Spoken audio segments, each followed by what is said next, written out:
Usap-usapan ang pang-i-snub ni Catriona Gray kay Moira sa isang event. Ano nga ba ang dahilan kung bakit gano'n na lamang ang reaksyon ni Catriona pagdating kay Moira? Ito nga ba ay dahil kay Sam Milby? Ating alamin ang buong kwento. Na kesyo, super close daw kasi si Sam Milby kay Moira ever since. At in-unfollow nga daw ni Moira itong si Sam. At ganun din ang iba pang mga artist ng Cornerstone. Ating alamin.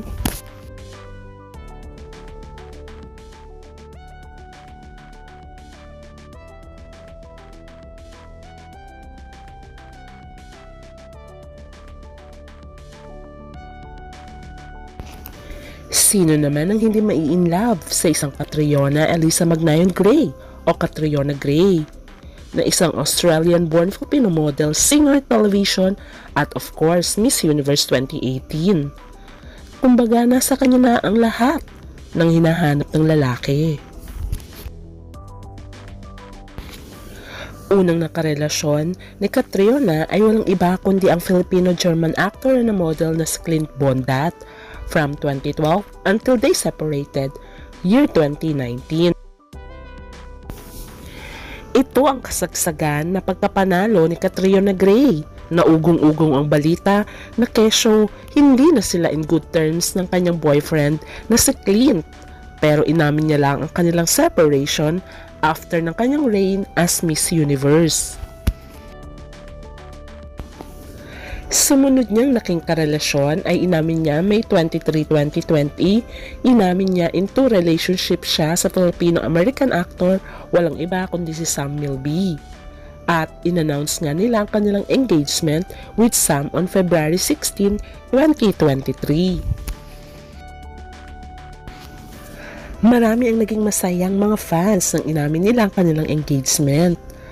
At inireveal pa nga noon ni Catriona na their wedding will take place sometime by next year after ng kanilang pag-amin. Marami ang naging masaya sa kanilang engagement.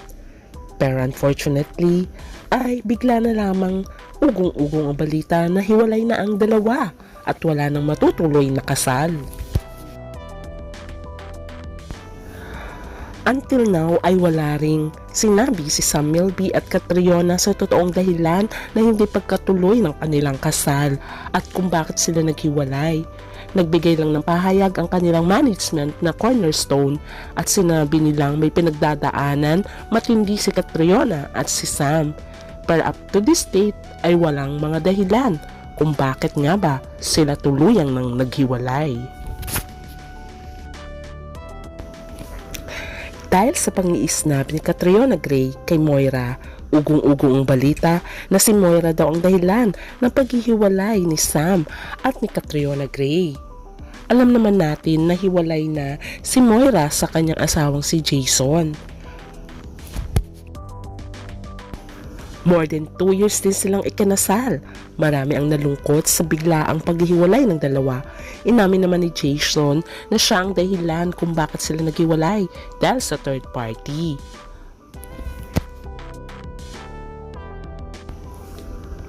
Ayon sa mga kwento, ay super close talaga itong si Sam Milby kay Moira. At pinatuloy niya pa nga si Moira sa kanyang condo unit nung nagsisimula pa lamang ito.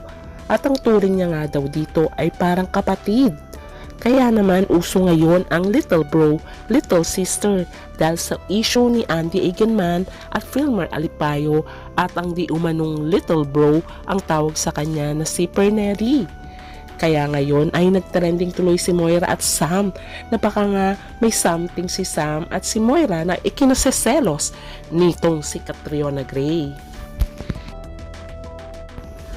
Dahil nauso nga ngayon ng cheating scandal, ay pati naman si Moira at si Sam ay ginawa na ng issue. Na kasi uso ngayon ang little bro, little sister, kung saan ay may feelings na pala sa kanyang little brother or little sister or besties. Kaya naman nakakagulat daw talaga ang ginawa ni Catriona na nilagpasan niya lang itong si Moira de la Torre. Total naman daw ay hiwalay na si Catriona at Sam. Bakit ganun daw ang attitude ni Catriona kay Moira. Meron kaya itong hinanakit kay Moira dahil super close si Moira kay Sam Milby? Matatandaan na umiyak nga rin itong si Catriona Gray sa concert ni TJ Monteverde, kung saan ay habang kumakanta si TJ Monteverde ay umiiyak ito at si Sam ay 2 seats apart lamang silang dalawa. Kaya ang sabi nga nila hindi pa rin makamove on itong si Catriona Gray sa paghihiwalay nila ni Sam Milby. Pero itong si Sam mukhang dead malamang ito sa pag-iyak ni Miss Universe 2018. At sa tanong kung bakit inisnab nga ni Catriona Gray itong si Moira, dahil nga sa nauso nga na kesyo dahil sa little sister ang tawagan ni Filmar at nitong Pernely na ito ay nagtrending tuloy ang little brother, little sister, na ibig sabihin iba pala ang meaning nun. Ibig sabihin ay special dahil may feelings na kayo sa isa't isa. Pero syempre hanggat walang inaamin si Catriona at si Moira sa tunay na dahilan, kung si Sam Milby ba ang dahilan at punot dulo ng hindi nila pagpapansinan, ay sila lamang ang nakakaalam. Kaya nga sabi ng mga fans, dapat daw magbati na itong si Catriona at si Moira dahil pareho naman sila ng babae na may pinagdadaanan. Si Moira ay hiwalay sa asawa, samantalang si Catriona Gray ay kahihiwalay lang kay Sam Milby na hindi nga natuloy ang kanilang kasalan. Sana daw magbati-bati na, total naman iisa lang ang industriyang kanilang ginagalawan. Hanggang sa muli, bye!